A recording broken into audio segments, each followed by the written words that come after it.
Mis manos ya no me pertenecen. Lo pienso cada mañana, cuando la luz lechosa de la enfermería se filtra por la ventana y las veo sobre la manta, quietas, acunadas por un temblor que ya no es mío. Son mapas de una tierra olvidada.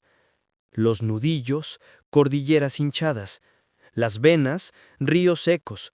Las yemas, que antes podían leer el alma de un trozo de arce con solo rozarlo, ahora apenas distinguen el frío del metal de la barandilla de la cama. Durante 60 años, estas manos hablaron un idioma que pocos entendían, el lenguaje de la madera. Fui Elías Varela, el luthier. No un fabricante, un luthier. En mi taller, el tiempo se medía en el secado de un barniz, en el lento curvar de una faja de abeto al vapor. Cada violín que nacía entre mis dedos no era un objeto, era una promesa de sonido, un alma dormida esperando la caricia del arco. Mi secreto no era una técnica, sino una paciencia casi geológica. Escuchaba la madera, su historia contada en vetas, y mis herramientas eran solo las intérpretes de su voluntad. El taller olía a resina, a polvo de ébano y a ese aroma dulce y penetrante del pegamento de cola que calentaba al baño María. Era mi santuario. Y en ese santuario, hace unos 10 años, entró Román, un joven con más ambición que talento, pero con una reverencia casi devota en la mirada.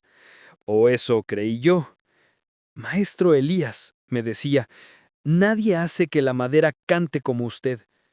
Y yo, viejo y vanidoso, le abrí las puertas de mi mundo. Le enseñé a sentir el equilibrio de una tapa armónica, a tallar la voluta como si fuera la firma de un dios diminuto. Pero él nunca entendió. Copiaba los movimientos, pero no sentía la música interna de la pieza. Sus manos eran hábiles, pero sordas.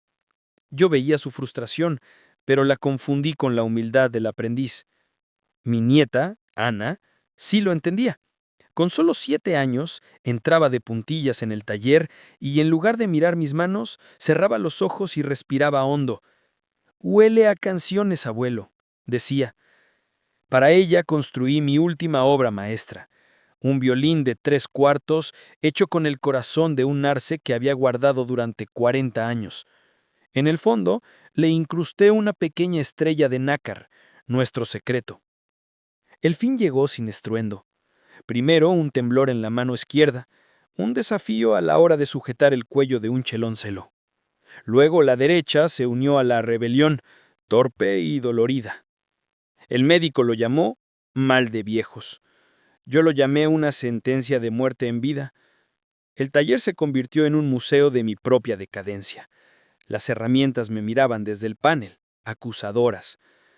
Fue entonces cuando la devoción de Román se hizo indispensable. Me ayudaba a levantarme, me preparaba la comida, limpiaba el serrín que yo ya no podía producir. «No se preocupe, maestro, yo cuidaré de su legado», repetía como un mantra, y en mi debilidad me aferré a él. Mi hijo vivía lejos, y Ana era solo una niña. Román era todo lo que tenía. La telaraña se tejió con hilos de amabilidad. «Maestro, estos papeles de impuestos son complicados. Déjeme ayudarle. Firme aquí, es solo para el seguro del taller. Esto es para autorizarme a comprar los barnices que le gustan». Mi vista fallaba. Mi mente estaba nublada por el dolor y los medicamentos. Firmaba donde su dedo me indicaba. Confiaba. ¿Cómo no hacerlo? Me leía por las noches y me aseguraba que el mundo seguía apreciando los violines de Elías Varela. El día que me sacaron del taller, no entendí nada. Román, con unos hombres de bata blanca, me explicó con una paciencia hiriente que mi casa ya no era segura para mí, que él había comprado para preservar el legado y que me había conseguido una habitación maravillosa en una residencia. «Estará mejor cuidado, maestro».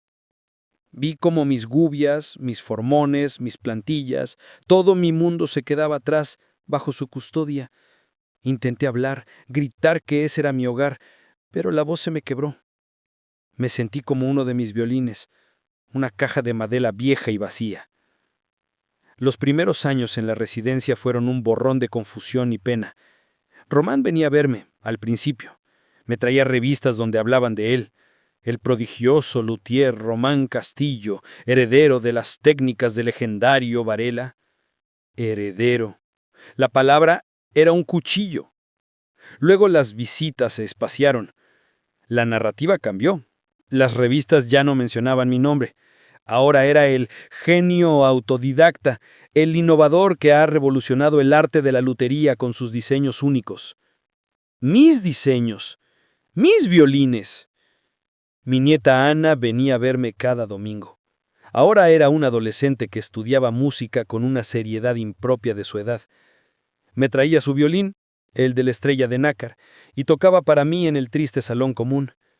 Su música era el único hilo que me conectaba con quien yo había sido. Me contaba del éxito de Román, de sus conciertos en Europa, de los precios desorbitados de sus instrumentos, y yo apretaba los puños, o lo que quedaba de ellos, sintiendo una rabia tan helada y profunda que me dejaba sin aliento. Me había robado las manos, el taller, el nombre, me había robado el eco de mi vida. La injusticia no fue un robo a mano armada, fue un asesinato lento perpetrado con sonrisas y cuidados. Román no me destruyó, me borró, y el mundo aplaudía mi inexistencia. 10 años, 10 años de silencio, de paredes blancas y del olor a desinfectante. 10 años viendo a mi nieta convertirse en una mujer, sus ojos llenándose de una tristeza que yo conocía demasiado bien. Sabía que ella sospechaba, que sentía la disonancia en la historia de Román, pero no tenía pruebas. Yo era un anciano senil a ojos del mundo. Mi testimonio no valía nada. La revelación, como todas las grandes verdades, no llegó con un grito, sino con el susurro de un papel viejo. Ana, preparándose para un importante concurso nacional de música, decidió limpiar el desván de su casa, buscando partituras antiguas, y allí, en un baúl de madera que había sido de mi esposa, encontró mi tesoro olvidado, mis cuadernos de taller. Docenas de ellos. No eran solo cuadernos técnicos, eran mis diarios. En sus páginas amarillentas estaba todo. Bosquejos detallados de cada uno de mis modelos con mis anotaciones personales sobre la curvatura de las tapas. Fórmulas de mis barnices secretos escritas con mi caligrafía temblorosa. Reflexiones sobre la procedencia de cada pieza de madera. Y en el último cuaderno, el diseño completo del violín de Ana con la anotación: para mi estrella, Ana, que tu música llene el silencio que un día yo dejaré. Estaba mi firma, fechada, una década antes de que Román se hiciera famoso. Esa noche, Ana no durmió. Puso los cuadernos junto a los catálogos de los violines Castillo y la verdad se desplegó ante ella, tan clara y afilada como un cristal roto. Eran idénticos. Cada curva, cada éfes, cada detalle. Román no había heredado una técnica, había fotocopiado un alma.